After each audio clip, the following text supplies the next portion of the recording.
안녕하세요. 여변TV의 배우어라 변호사입니다. 요새 AI로 인해서 문과 전문직, 회계사, 세무사, 변호사 절대 하면 안 된다. 이런 뉴스 되게 많이 나오거든요. 그래서 오늘은 거기에 대해서 현직 변호사로서 이 실제로 AI가 변호사 업계에 침투해서 변호사의 자리를 없애고 있는지 한번 이야기 나눠보도록 하겠습니다.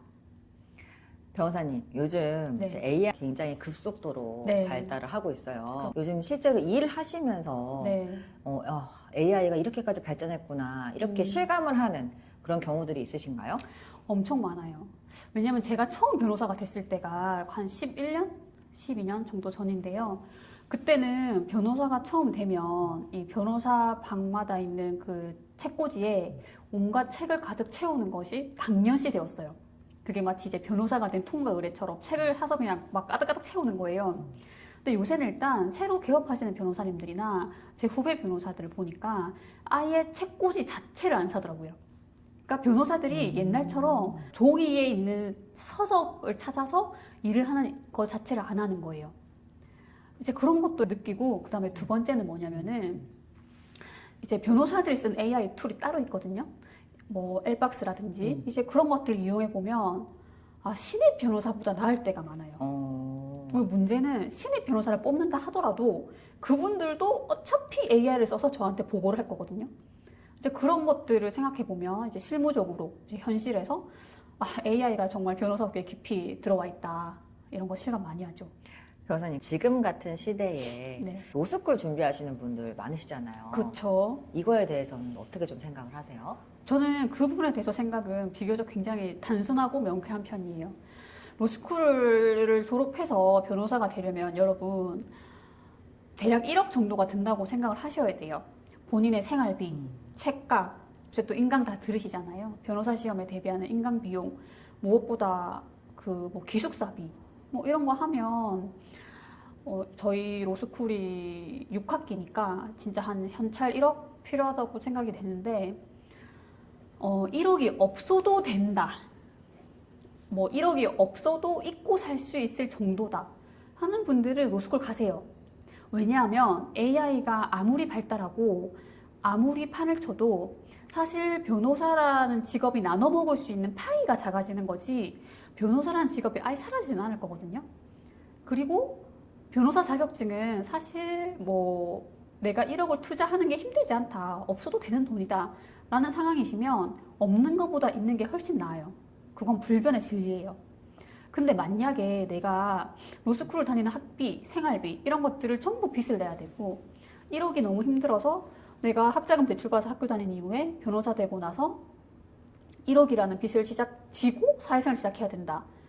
이런 분들은 제가 볼 때는 변호사 업계에 발을 들여놓는 거를 조금 신중하게 생각을 하셔야 됩니다. 왜냐하면 변호사가 변호사를 고용하는 시대가 정말 빠른 시일 내에 끝날 거예요. 당장 저희 사무실만 봐도 신입 변호사를 뽑는 변호사가 없어요. 그렇기 때문에 여러분이 지금까지 생각하고 있던 그 변호사 시장의 채용 환경이 너무 많이 변할 것이기 때문에 내가 막 변호사가 돼서 당장 1억 빚을 갚아야 되고 뭐 이렇게 하시는 분들, 그 다음에 그 돈이 나에게 너무 큰 돈이어서 막 나는 너무 절박하게 이걸 해서 성공해야 된다 하는 분들은 제가 볼 때 로스쿨이 앞으로는 투자 대비 거두는 것이 좀 적지 않나, 뭐 굉장히 뭐 좋은 투자처는 아닐 수도 있다, 이렇게 말씀을 드리고 싶네요. 그럼 변호사님께서 보시기에 지금 사실은 이 AI가 이제 도입이 되면서 네. 변호사 시장에도 굉장히 큰 변동이 발생하고 있는 거잖아요. 네. 그러면 앞으로 더 AI가 더 발전하면 할수록 어떤 변호사만 좀 살아남을 것 같다, 이런 생각도 좀 있으신가요? AI가 발달을 아무리 하더라도 아주 소수의 핵심 변호사 인력은 시장에 남을 수밖에 없어요. 그거는 어떤 업계여도 다 마찬가지일 거라 생각이 되는데요. 사실 어떤 변호사가 살아남을 것이다 라고 어떤 개별적 구체적 예상을 지금 하긴 힘들지만 평균적인 이야기를 하자면 제가 볼 때 지금도 상위 1%의 스펙을 가진 변호사들도 있잖아요. 예를 들면 뭐 서울대 학부를 졸업하고 서울대 로스쿨을 갔다던가, 아니면 해외 유명 아이비리그 대학을 졸업하고 서울대 로스쿨을 갔다던가, 이런 아주 소수의 1% 정도의 스펙을 가진 변호사들은 사실 시장에서 계속 수요가 있을 거예요.